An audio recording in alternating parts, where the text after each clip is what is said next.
आम लोगों से कहूंगा, सारे काम को छोड़िए इस वक्त और पहली फुर्सत में अपनी नागरिकता के सवाल पर गोया अपना फॉर्म भरिए।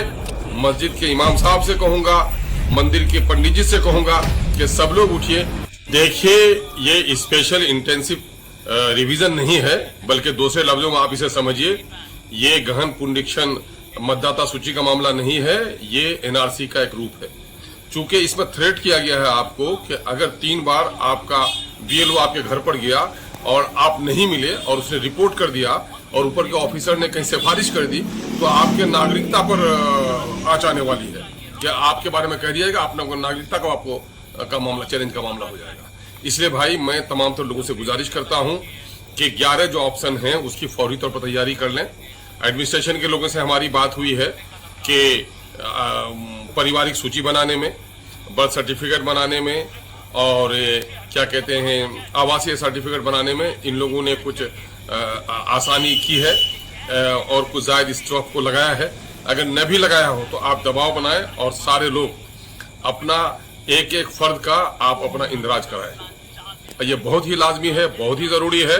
हुकूमत की नीयत इस मामले में बहुत ही साफ नहीं है। इलेक्शन कमीशन का तोगलकी फरमान है कि इस कलील वक्त में, ये 25 दिन का मामला है, कहीं कोई मुलाजमत में है क्या उसको छुट्टी मिल पाएगी, कहीं मजदूर चला गया है बाहर प्रदेश में, कहीं पढ़ने के लिए चले गए हैं बच्चे, इनका क्या होगा?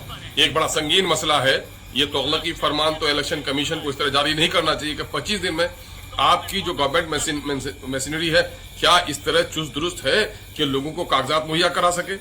और ये एक अहम मुतालबा मैं इलेक्शन कमीशन से करता हूं और जिम्मेदार अफसरों से, और मैं तमाम तर जिले के डीएम से करता हूं कि आप फौरन 6 और 7 नाम इंदराज करने में, नाम संशोधन करने में, नाम को खारिज करने के ताल्लुक से जब वोटर लिस्ट पर चढ़ाया जाता है तो उसकी आप रिसीविंग देते हैं, पावती देते हैं। लेकिन ये इतना इंपॉर्टेंट है, आप कहते हैं कि 3 बार आपके घर पर अगर बीएलओ गया और आपने नहीं दिया तो आपकी नागरिकता समाप्त समझी जाएगी अगर ऊपर के ऑफिसरों ने उस पर रिमार्क कर दिया तो, और उस पर हमारे पास कोई सबूत नहीं रह रहा है आपने किया कि नहीं किया।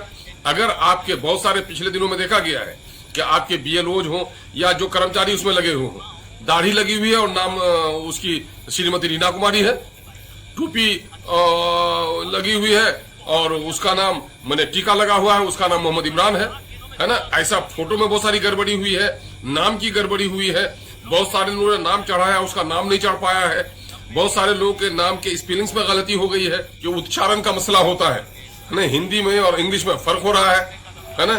तो कहाँ तालब शो लगेगा, कहाँ मर्दन शो लगेगा, इसका सही तौर पर इस्तेमाल ये लोग नहीं कर पा रहे हैं, उसके वजह से भी गलतियां हुई हैं।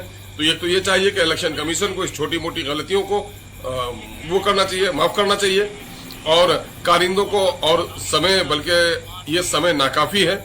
और अगर इस समय में आप कराना चाह रहे हैं तो ब्लॉक्स में लोगों के आसानी से परिवार सूची बन जाए, लोगों के आवास सर्टिफिकेट बन जाए, और इन 11 सबूतों में से जो सबूत अभी लोग फराहम कर सकते हैं, आपके ऑफिसर्स की जिम्मेदारी है वो कराएं।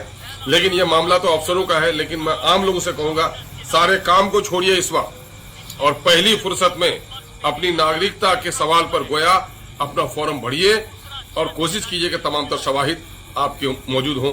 इसको फिक्रमंदी से लें। मैं सामाजिक कारकुनों से कहूंगा, जनप्रतिनिधियों से कहूंगा, मस्जिद के इमाम साहब से कहूंगा, मंदिर के पंडित जी से कहूंगा कि सब लोग उठिए और ये काम कीजिए।